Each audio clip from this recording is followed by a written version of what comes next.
கட்சிகளில் அவங்க அப்பம் உள்ள சண்டை நடக்குது.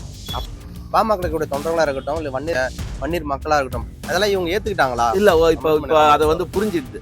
அவங்க நம்மளை வச்சு ஒரு நீண்ட நெடிய காலம் நம்மளை ஏமாத்தி அவங்க வளமா வாழ்வதற்காக நம்மளை வந்து எவ்வளவு பெரிய சுரண்டலுக்கு ஏற்படுத்திருக்காங்கன்னா அங்க இருக்கிற வன்னிய என்னுடைய சொந்தங்கள் படித்த சொந்தங்கள் ஓரளவு புரிஞ்சுக்கிச்சு. சில பேர் யூடியூப்லயே போடுறான், டே உங்களால என் வாழ்க்கையே இழந்துட்டான் போட்டிருக்கான். சோ இப்போ ஒரு ஆக்சுவலாக நீ நான் ஷோக்கு போய் பார்த்தனாக்கா 30,000 செலவு பண்ணேன் கண்ண கல்யாணத்துக்கு பாருங்க அப்படின்னு சொன்னாரு. பாவம் இல்ல, அந்த 30,000 என்பது அந்த ஏழைப்பாழ மக்களுடைய பொருளாதாரம் எப்படி இருக்கும். அது எல்லாம் என்னன்னா ஜாதியினுடைய வெறிய அது மூளையில் ஏற்றப்பட்டது. அதனால அப்படிதான் இருக்கும். ஆனா அதை மாத்திடலாம்.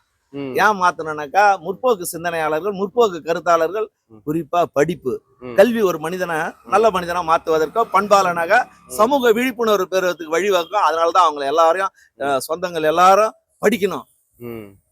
படிச்சு நீ கல்வி அறிவு பெற்று இந்த சமூகத்தை பத்தி புரிஞ்சுக்கிட்டுனா ஜாதி மெல்ல மெல்ல கரைய ஆரம்பிக்கும். அது கரையக்கூடாதுன்னு கெட்டி தட்டணும்ட்டு ஏன் நினைக்கிறாங்கன்னா அவங்க வாழணும், அவங்க வரலாம் சம்பாதிக்கணும்ன்றதுக்காக தான். வேற ஒண்ணும் இல்ல, ஜாதி அதுக்காக தானே இருக்குது. அப்ப ஜாதின்றது வந்து பாத்தீங்கன்னா கட்டமைக்கு பாத்தீங்கன்னா இது அரசியல் நடத்துறதுக்கு மட்டும்தான். அவங்க அவங்களை பொறுத்தவரைலாம் என்ன கேட்டாக்க அரசியல் பொறுத்தவரை தான். அவர் ஆரம்பிக்கும் போது என்ன சொன்னாரு, தந்தை பெரியார், காரல் மார்க்ஸ், அம்பேத்கர் படம் போட்டாரு. 3 பேரும் எவ்வளவு பெரிய சிந்தனைவாதிகள், எவ்வளவு பெரிய சமூக மாற்றத்துக்கான உலக அளவுல ஒருத்தர் போராடினாரு, இந்திய அளவுல ஒருத்தர் சமூக சீர்திருத்தம் பண்ணாரு, தமிழ்நாட்டின் தந்தையாக விளங்குகின்ற தந்தை பெரியார். அந்த 3 பேர் படத்தை வச்சுக்கிட்டு இப்படி எல்லாம் பேசலாமா? தப்பு இல்லையா? இப்பயும் அந்த மாதிரி கட்சி கூட்டம் நடத்தினாக்கா அதுல போடுறாங்களா? அவங்க போடுறாங்க. படம் போட்டு என்ன புண்ணியம், அதெல்லாம் மாறி போச்சு. வெளிவேஷம் அதெல்லாம். ஓகே, ஆக்சுவலா இப்ப வந்து பாமக இருக்கக்கூடிய அன்புமணி ராமதாஸ் உடைய அந்த விஷயம் எல்லாமே பார்த்தா மக்களுக்கு தெரியுது. அதான் தொடர்ந்து தோல்வி என்று சந்திக்கிறாங்களோ? ஆமா, தொடர்ந்து அவங்க மக்களோட வெளிப்பாடு தான் அதை நினைக்கிறீங்களா? ஆமா, நம்பிக்கையற்றவர்கள் ஆகிட்டாங்கல்ல. அரசியல் ஒரு முக்கியமான நம்பிக்கை. நீங்க எதை செஞ்சாலும் நம்பிக்கை வேணும். நீங்க தோல்வியை தழுவாததோ அது வேற விஷயம். நம்பிக்கை வேணும், கொள்கை என்பது உறுதிப்பாடு வேணும். இங்க நிறைய பேர் இருக்கிறாங்க அது போல. அப்பப்போ ஒண்ணு பேசுவாங்க. கடந்த 10-15 ஆண்டுகளா பெரியார பேசிட்டு இன்னைக்கு பெரியாரே வேணான்ற சொல்றவங்க எல்லாம் இருக்கிறாங்க. அது போல டீம் ஆயிட்டாங்க போல இருக்குல்ல. அதனால இப்ப கூட இது கூட்டினாங்க, மாநாடு கூட்டி என்ன சொன்னாங்க, வன்னிய சொந்தங்களே வாங்கன்னு சொன்னாங்க.